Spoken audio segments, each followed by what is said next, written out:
The ballots for the 2020 April 15 general elections have been cast. The NSC is in the process of counting the votes. As the results come in, it's going to be an intense couple of hours with contrasting atmosphere in where the two main parties wait and watch. As our Kim Dami reported, the process is not simple. It's complicated. It's been ongoing since 10 p.m. local time. To help us dissect the digits and zoom in on factors that impact the elections, we're once again joined in the studio by Arirang News political correspondent Kim Mok-yeon. Thank you for having me. Thank you for being here with us, and making time for us to share his insights is Professor Emmanuel Pastreich, formerly from Kyung Hee University and also serving as the president of the Asia Institute. Welcome to our program. It's a pleasure. First of all, Mok-yeon, it seems like we have the numbers that we need to look at first and foremost. Yes, Daniel, unlike the past, the exit polls have been released at 6:15 today, 15 minutes later than the usual because of of people who've been self-quarantined for COVID-19. To give you an overview of the seat distribution, more than half of the 300 seats are colored in blue, which represents the Democratic Party and its satellite party, according to our exit poll from KBS. The poll says that the ruling Democratic Party and the satellite Civil Together Party would grasp up to 175 seats, while the main opposition United Future Party and the Future Korea Party will finish in second with a maximum of 134 seats.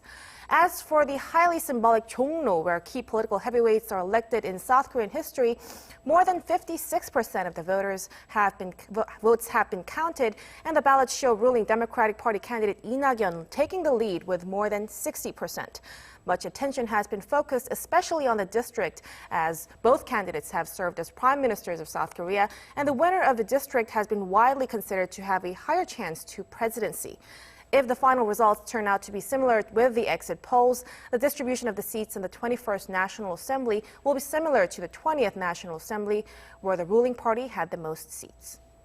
Right, Mok-yeon. Turning to Professor Pastreich, it seems so far the election seems to reflect the people's confidence in the current administration, judging by the numbers.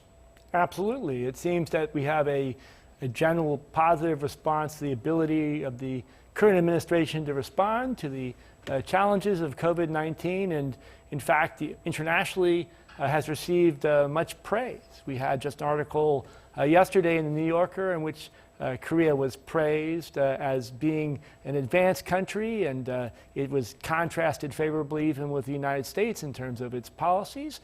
We have a functional government which has been able to respond in a appropriate manner, and I think many citizens were impressed by that. Right. Turning to you, Mok-yeon, it looks like since this election have been held at an extraordinary situation, the COVID-19 pandemic, of course, what are some of the key differences compared to previous elections?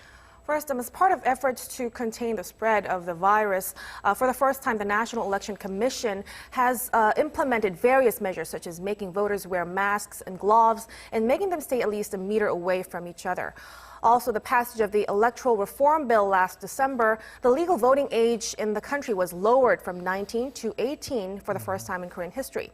18-year-olds make up just over 1% of the total eligible voters, and some 548,000 additional voters, mostly high school students, have cast their ballots in this election. Another thing is that voter turnout has been reported to be 66.2%, recording the highest voter turnout in general election history since 28 years ago. If we take a look at the turnout per region today, Ulsan has been the highest turnout with 68.6%, while Chungcheongnam-do has the lowest with 62.4%. The record high voter turnout during the... Yes.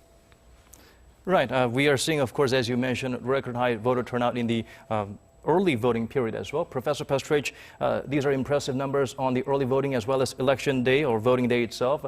How should we interpret this enthusiasm from the Korean public? Well, to start with, it's incredibly significant for the world.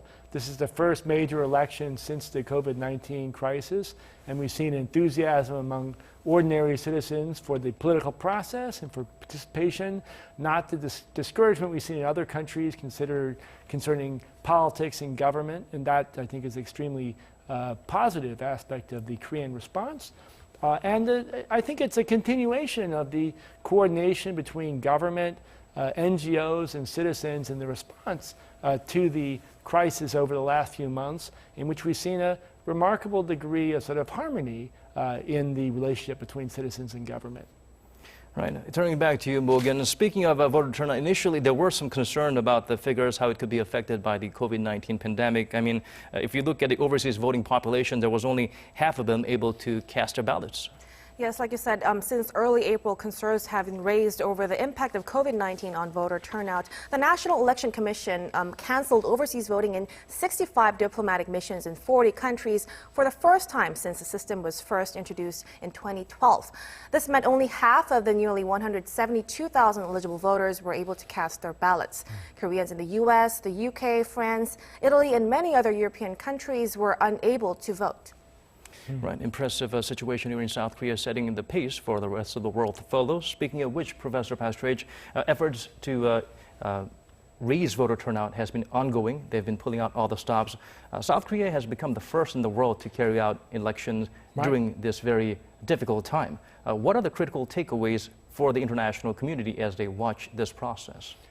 Well, as you suggest, it's the first successful election since the COVID-19 crisis, and I think it gives tremendous hope to other countries in the world where people were worried whether politics and society would be paralyzed maybe for a long time, to say that it's possible to go forward, to return to a relatively normal environment, and Korea has led the way. I think that has left a deep impression on people around the world. Of course, there's an enormous tasks ahead of us in terms of addressing economic and social issues resulting from the tremendous crisis, but at least Korea has given the world something of a sort of a torch, a flame, an inspiration.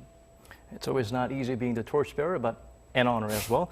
Initially, there were concerns the general elections could be postponed because of the COVID-19 situation. Right. What were some of the key factors that made it possible for South Korea to hold the election anyways, regardless? Well, I think as I suggested a moment ago, the coordination and the response to the crisis originally between government and citizens, a sense of trust between government, parties, and citizens made an infinite difference. Also, we saw some very innovative approaches using ICT technology to try and coordinate the response to the pandemic. And those were perceived by most citizens in an extremely positive way, not seen as like the government taking over, but as a positive effort. And I think most Koreans really felt that Korea would be able to return to normal, and it has proven for the world that it's capable of doing that. I think that was very inspiring. Right.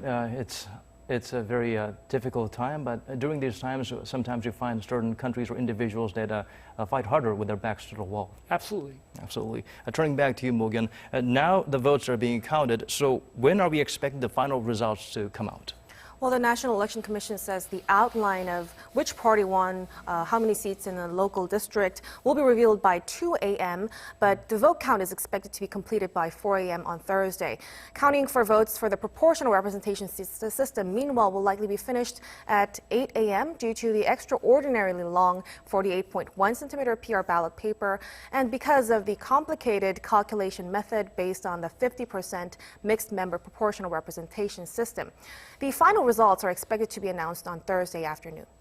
Right. Lastly, before we let you go, Professor Pastreich, how do you see the political landscape altering or changing or shaping up after this general elections, especially with the next phase for the politicians we're mentioning today? Moving towards the presidential election. Possibly that as well. Exactly. Well, I think first is one might have expected in this sort of off year that maybe the opposition would make a little bit of progress, and I think the inability to get that sort of momentum forward and the fact that the current administration was basically able to show itself as quite capable will probably leave on the conservative side to a lot of deep thinking and probably some changes, maybe finding some new approaches.